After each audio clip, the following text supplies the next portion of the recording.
Today I'm going to paint this tree in Artrage 5.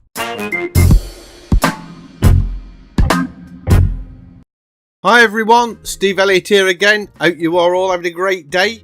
Today I'm painting in Artrage. This was a painting that I did as a live stream actually. So if you want to go and see the full painting that took 2 hours to do and see in detail every brush stroke that I put on there and what I chose and my thoughts as I was doing it, go along to the live stream. It was a lot of fun. I really enjoyed it. I'm going to be doing one of those a week. I'll put a link in the description below where you can get to that if you want to watch it. But this is the condensed version because I know not everybody is into live streams. They haven't got the time to sit and watch a video for 2 hours.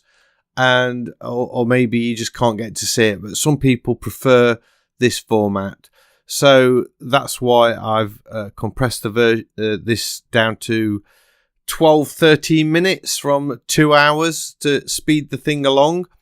So anyway, what I'm going to do, I'm painting this tree that you can see in the photo, and it was a photo I took a couple of days ago.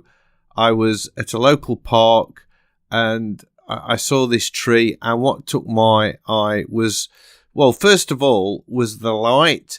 It wasn't a particularly bright day. It was quite dull. Then all of a sudden, the sun came out and lit this tree, and it was only on it for 5 minutes, maybe not even that. And then after that, the sun went back in again, and the tree looked flat and boring. But just for a few moments, it looked absolutely perfect. So when you're taking your or you're out and about and you're looking for things to photograph, be aware that if it's reliant on the light, you're not going to have a lot of time to get that photo, or you shouldn't rely on having a lot of time. Sometimes you do, obviously, but not always. So I suggest if you see something, get it straight away. Don't think about it. Don't mess about. Get your phone out and snap that picture. The other thing that I really liked about this, of course, was the little doors that were put on the tree. They were somebody taking time to make little fairy doors and windows and fix them to the tree. And the door had got like a portcullis on it, so you could lower it down and lift it up. I mean, you couldn't really, but you know, in your imagination you could, and I had ideas of these little fairies pulling up the portcullis to stop the squirrels and the badgers getting in. So that was another reason I wanted to paint this. So anyway, down to the painting. This is in Artrage 5, and basically, I used the roller first off to get a coat of paint over the old canvas really quick, and I put sort of a grade off blue on there, bluey green, and then I changed the brush. The first lot of painting went in with the unclean brush, and I've just selected that again now. So I was using that to do the initial painting. And because I like the way the paint's all smudged together. And what I was doing, I was working on one layer. As you can see, I've just got one layer open there. I started off picking the colours from that colour palette on the right hand side. I have no idea what the palette's called or anything. It was just there when I opened Artrage up. So I thought I would use those. But after a while, once I got the first set of colours on, I started selecting the colours off the canvas by using the Alt key.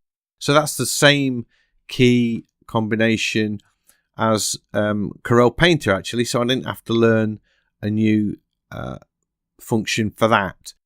So I got this first layer on, and after it's all very sort of light and very pale looking colours, and that was because the ground colour was picking up and mixing in with any colours that I picked, and it kind of stopped me getting dark colours on there. So what I did, there are two settings on every brush. Well, I don't know if they're on every brush, but they're certainly on the unclean brush. They're on the normal round brush and the thick gloss brush that I was using, where you can toggle on and off by ticking the box, something called Insta Dry and Insta Clean. What the Insta Clean does, every time you lift the stylus or brush off of the canvas, it automatically cleans the brush back to the colour that you selected. So if you're mixing or you're painting on another colour and the colour contaminates the brush, by choosing Insta Clean, that will in fact clean that brush.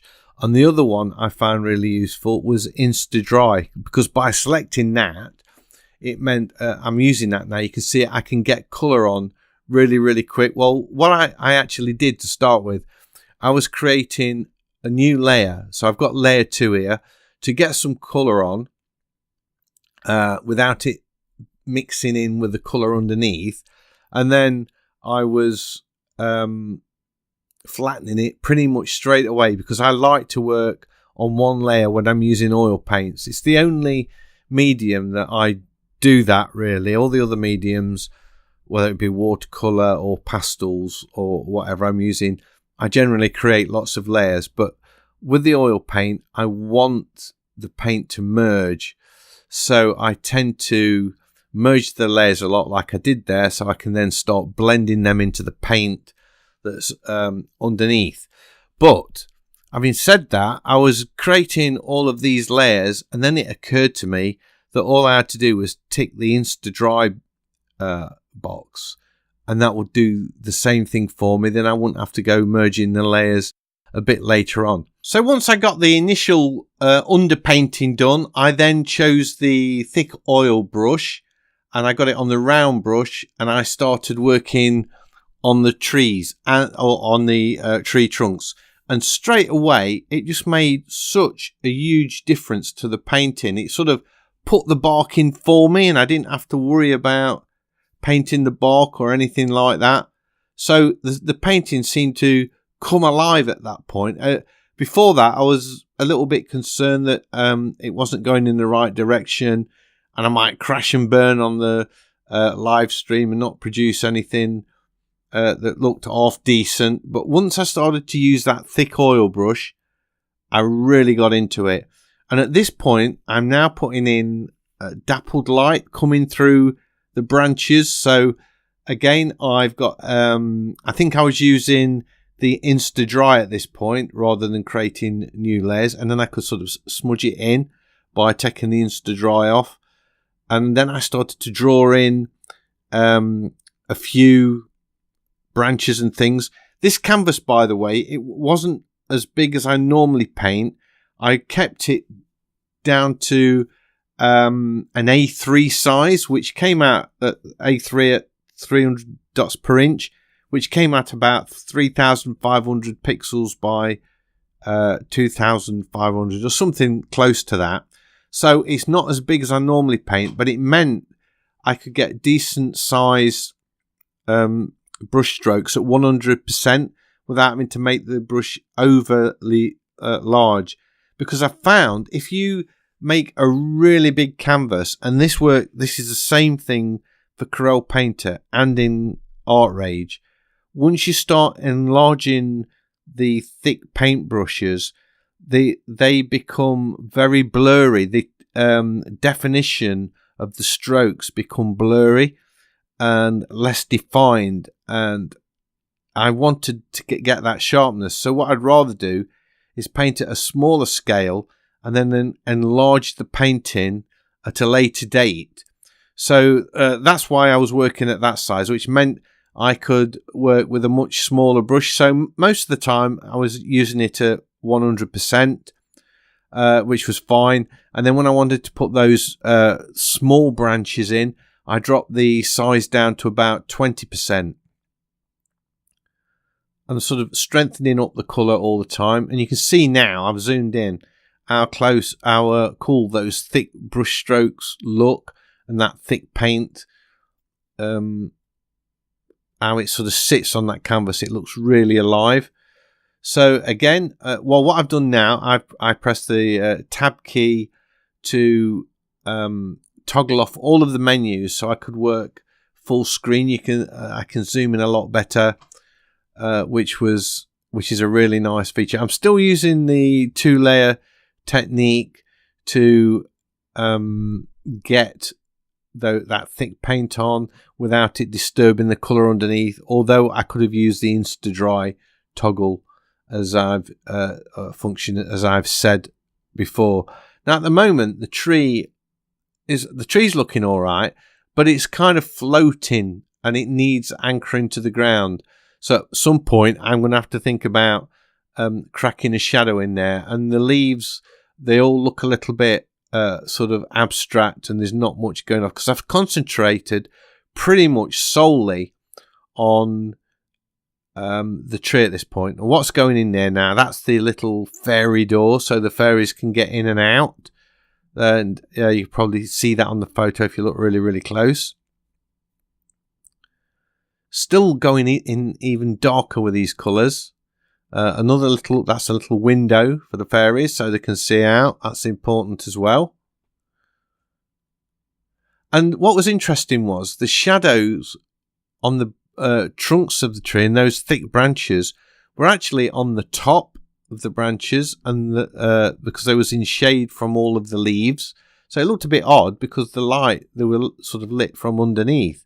And I suppose that would be the light coming in from the right and from the light sort of cast off the ground, sort of shining up as well.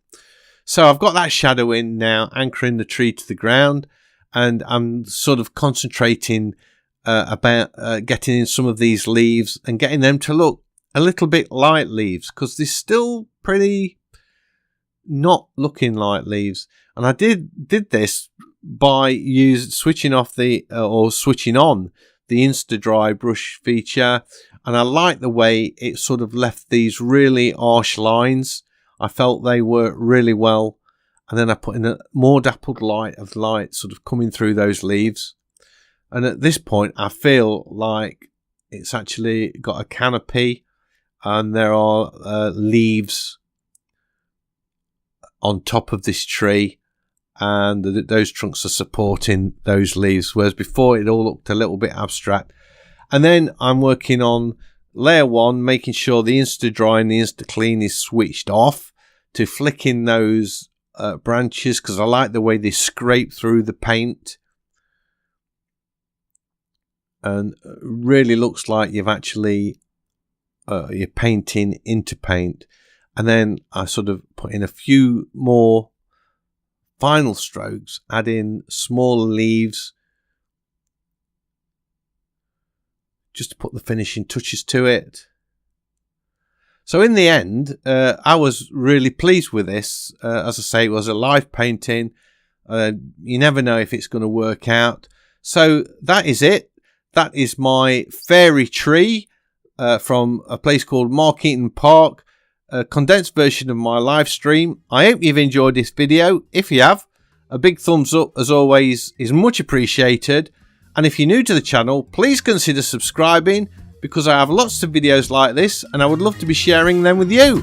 So hopefully I'll see you all in the next one. Bye!